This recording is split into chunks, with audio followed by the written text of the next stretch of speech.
Hi guys, welcome to my channel, or welcome back to my channel.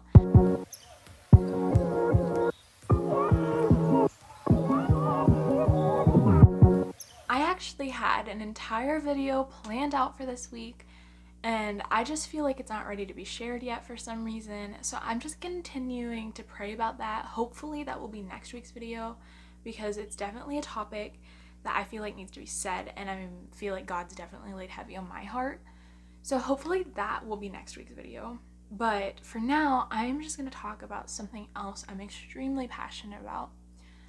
Also, before we just jump right in 2 weeks, my weekly video should be a collab video with some other YouTubers, Christian YouTubers, and I'm so excited for that, so be ready for that because it's going to be good. So I am just going to jump right into today's video.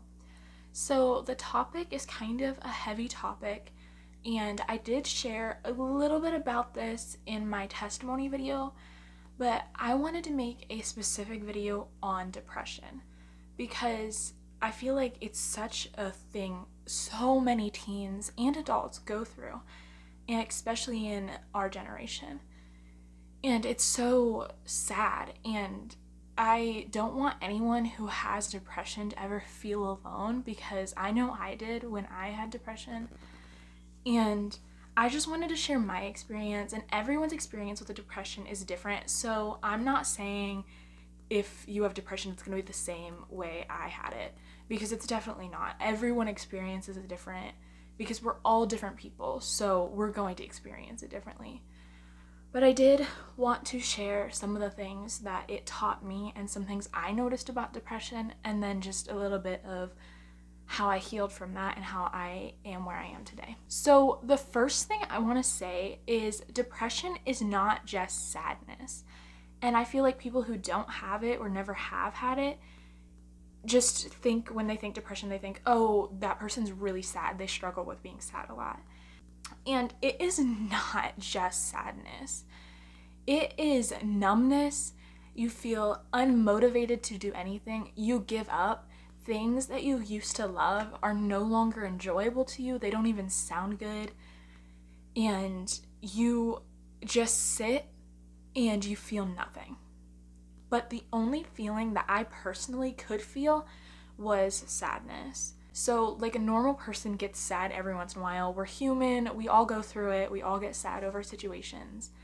Where when I was depressed, just a simple thing that would make a normal, healthy person just sad for a few days, I would become obsessive over the situation that was making me sad. I would hold on to it, and it was so messed up, but it's because it's the only thing I could feel. It hurt so bad, it felt good. And I could not let go of things. And therefore, it was hard to heal from anything that would make me sad. One situation, one that I held on to the longest, I guess I'll say it that way, was a breakup I went through. And I'm not going to say any people's names. I don't hate this person. We're friends now. We're on good terms. But I was talking to someone during the time I was depressed. And when they broke up with me, I hated them for it, and I could not heal from that relationship. And I just sat and dwelled in that. I'm not hating on this person because I was bad for them too, and it was just toxic, and we fought a lot. I was constantly sad about it. Not that there wasn't good, there was definitely good, but I was just constantly sad in that situation, and I think he probably was too, to be honest. So when he did end up breaking up with me, which I'm very thankful he did because I was not strong enough to do it, but I could not heal from that relationship. I thought about it constantly, and instead of agreeing with the person, being like, yeah, that was for the best, I hated them for it. And so I just held all this hate and this sadness in my heart and obsessed over the breakup and could not heal from it. I could not move on. And now if I'm going through a breakup, it's sad and it's hard, but I'm able to move on from it. But when you're depressed, it's physically and mentally hard to move on from any situation that causes you sadness, or anxiety. For me, my anxiety tied into depression, which anxiety and depression just feed off of each other normally, but I've always had anxiety. I honestly did not know what an anxiety attack was when I was depressed. I remember I would have these attacks, which I now know were an anxiety attack, and they would last hours. I would go into the bathroom because I didn't want to be interrupted, because I was like, I don't feel like explaining because I don't even know what's going on. Any kind of situation where I felt the least bit out of control, I would go into a really bad anxiety attack. I just remember, this is hard to talk about, guys. This is really vulnerable, and it's definitely a touchy topic. So I remember I would go into the bathroom and I would just sit on the ground. Like, I had my arms around my knees and I would just rock myself and absolutely sob my eyes out, hyperventilate and shake and dig my nails into my hand. They would last hours. Like, I was not okay for, I think the longest one I ever had was 3 hours straight. I remember one day I decided that I was going to talk to my friend about it, because I was like, this has been going on for too long. I don't know what's happening. I explained it, what I just explained to you. And she just said, Rachel, that's an anxiety attack. So I looked anxiety up. I looked up all the definitions. I looked into ways that you can help. And I was like, oh my goodness. Like, I was dumbfounded. And I was like, this is what those weird attacks are. It's an anxiety attack.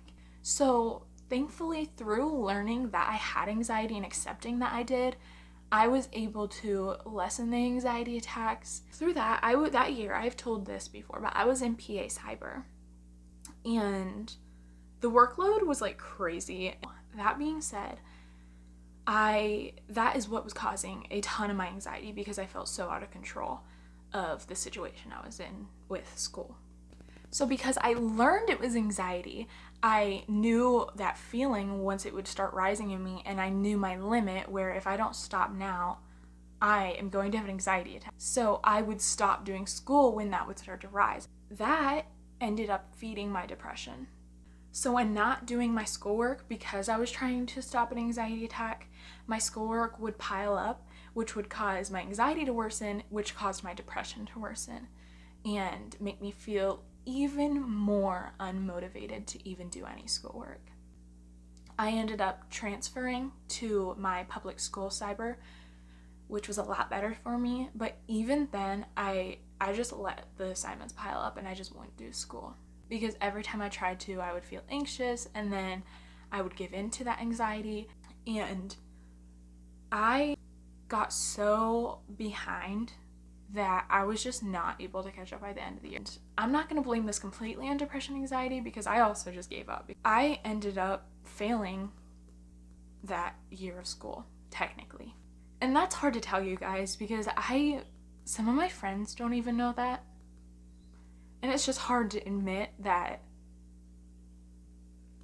I failed a grade, and just the vulnerability that takes. So this is hard, guys, to admit that. But I did end up failing 10th grade. By the grace of God, I was able to double up the next year, and they still pushed me into 11th grade, and I just took extra classes to make up for the grade that I failed. That's how bad my depression, anxiety, and everything was that year. But for me, that's how it affected me the most. I remember the day that all my assignments were supposed to be turned in, and anything I didn't, it was like, this is it. Like, I'm gonna work my butt off for this week and get as much as I can in hopes that I'm not gonna fail. And the last day, I remember as soon as I hit the submit button at like 11:59, my last minute of school, I remember as soon as it hit midnight, I just began to sob. And I was like, it's over. Like, this school year is over. And no matter what happens, no matter how it turns out, if I fail or pass, at least it's over. And I just had so much hope in that moment that I was going to be able to move on with my life and be able to heal from everything that had been going on, and be able to focus on getting myself better, because that wasn't okay. And I knew that at this point. And so in that case, I think that's the night that my healing journey really began, because I finally was ready to try to get better. And I was ready to let go of the sadness that I was holding on to, focus on myself so that I can heal, and focus ultimately on God and heal my relationship with God, because that wasn't even okay. My relationship with God at that point was next to non-existent. And so I was just like, this is where healing begins. I'm just going to read out of John chapter 5. I'm just going to explain the first few verses. There's this pool, and I'm not even going to try to butcher what the pool's called. Go look it up in John chapter 5. So there's this pool that's healing, and there was this man who could not walk, and he would just lay on his mat next to the pool, but could not get down to the actual pool. And basically he would sit there and beg for people to help him, and no one would help them because everyone was so selfish of getting healed themselves.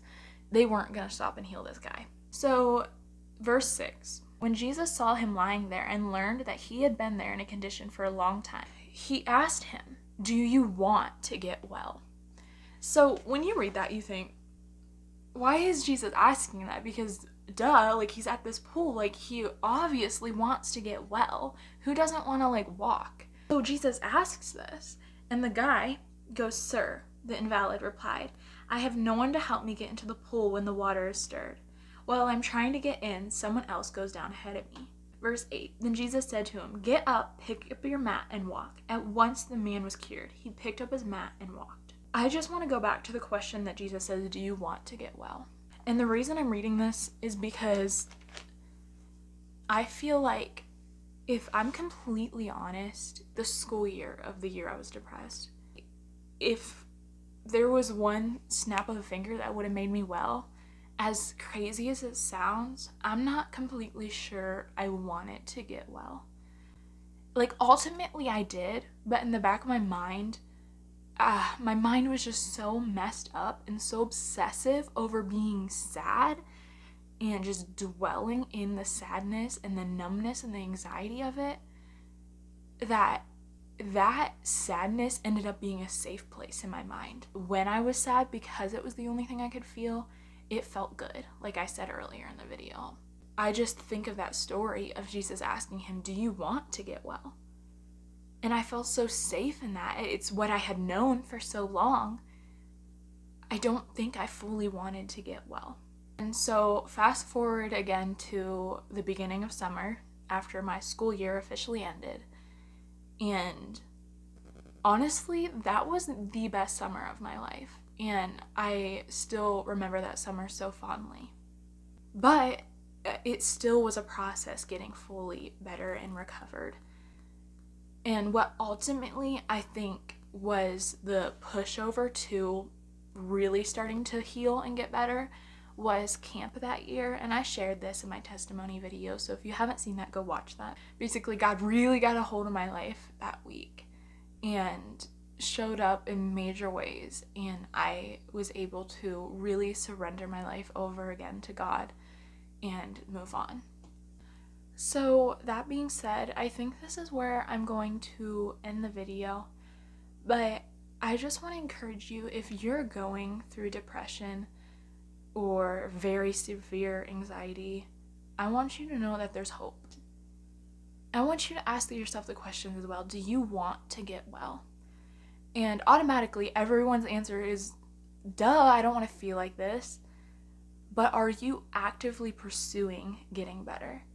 Or are you holding on to the sadness and being obsessive over certain things that is holding you back from getting well? My messages on Instagram, they're always open. Please feel free to contact me and I will pray for you.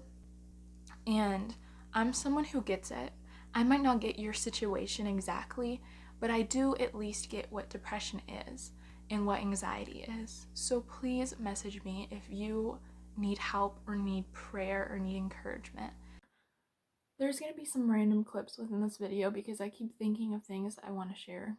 I would never take away that year because as hard as it was, I am now able to encourage others and help others and not only be able to be there for them during their depression, during their anxiety, but to be able to say that I've been there and I get it. I'm here for you and I understand I'm a safe place.